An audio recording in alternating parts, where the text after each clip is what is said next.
ನಾವು ಗ್ಯಾರಂಟಿನಾದ್ರೂ ಕೊಡ್ತಾ ಇದೀವಿ. ಬೆಲೆ ಏರಿಕೆಗಳು ಪ್ರತಿಯೊಂದು ಕ್ಷೇತ್ರದಲ್ಲಿ ಪ್ರತಿಯೊಂದು ಗೌರ್ಮೆಂಟ್ ಮಾಡುತ್ತೆ. ಬಟ್ ಈ ಸಲ ಏನಾಗ್ಬಿಟ್ಟಿದೆ, ಅಪೋಸಿಷನ್ ಕೈಯಲ್ಲಿ ಇದೊಂದು ಆಯುಧ ಆಗ್ಬಿಟ್ಟಿದೆ. ಬೆಲೆ ಏರಿಕೆ ಮಾಡಿದ ತಕ್ಷಣ ಗ್ಯಾರಂಟಿಗಳು. ಯಾಕೆ ಇವರು ಅಧಿಕಾರದಲ್ಲಿದ್ದಾಗ ಬೆಲೆ ಏರಿಕೆ ಆಗೇ ಇಲ್ವಾ ಯಾವ್ದ್ರಲ್ಲೂ?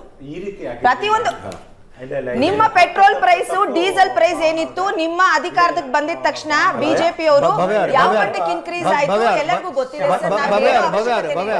V still remember Basavaraj Bommai ಮುಖ್ಯಮಂತ್ರಿ ಆಗಿದ್ರು. ಕೇಂದ್ರ ಸರ್ಕಾರ ಸೆಂಟ್ರಲ್ ಎಕ್ಸೈಸ್ ಕಡಿಮೆ ಮಾಡುತ್ತೆ, ಅದಕ್ಕೆ ರೆಸಿಪ್ರೊಕೇಟ್ ಆಗಿ ದೀಪಾವಳಿ ಟೈಮ್ ಇತ್ತು ಅವಾಗ, ನಾವು ರಾಜ್ಯದಿಂದ ಇಷ್ಟು ಕಡಿಮೆ ಮಾಡ್ತೀವಿ ಅಂತ ಘೋಷಣೆ ಮಾಡಿದ್ರು. ಇಷ್ಟು ಕಡಿಮೆ ಮಾಡ್ತಾ ಇದ್ದೀವಿ ಅಂತ. I don't remember exact numbers, ಈ ವಿಷಯ ಬರುತ್ತೆ ಅಂತ ನೆನಪಿರಲಿಲ್ಲ ನನಗೆ.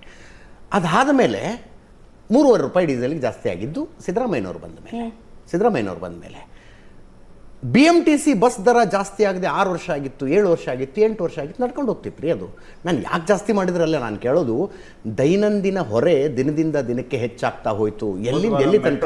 ಹಾಲಿನಿಂದ ಹಿಡಿದು ಆಲ್ಕೋಹಾಲ್ ತನಕ, ಹಾಲಿನಿಂದ ಹಿಡಿದು ಆಲ್ಕೋಹಾಲ್ ತನಕ. ಸೆಂಟ್ರಲ್ ಗವರ್ನಮೆಂಟ್ ಸೆಟಪ್ ಮಾಡಿರೋ ಕಮಿಟಿ ಸಜೆಸ್ಟ್ ಮಾಡಿರೋದು ಮೆಟ್ರೋ ಜಾಸ್ತಿ ಮಾಡಿದ್ಯಾ ವಿಷಯ ಬಂತು ಅಂದ್ರೆ we will take up metro issues. ನೋಡಿ ಗೊತ್ತಾಯ್ತಾ ಅಜಿತ್ ಸರ್, ತಗೋಬೇಕಂದ್ರೆ ಯಾವ್ಯಾವ್ದು ಜಾಸ್ತಿ ಮಾಡಿದ್ರು ಅಂತ ಲಿಸ್ಟ್ ಕೊಡ್ಲಾ ಸರ್? ಗ್ಯಾರಂಟಿಯಿಂದ ಯಾವ್ದಾವ್ದು ಜಾಸ್ತಿ ಮಾಡಿದ್ರು ಅಂತ ಸರ್ ಶಾಸಕರುಗಳೇ ಒದ್ದಾಡ್ತಿದ್ದಾರೆ.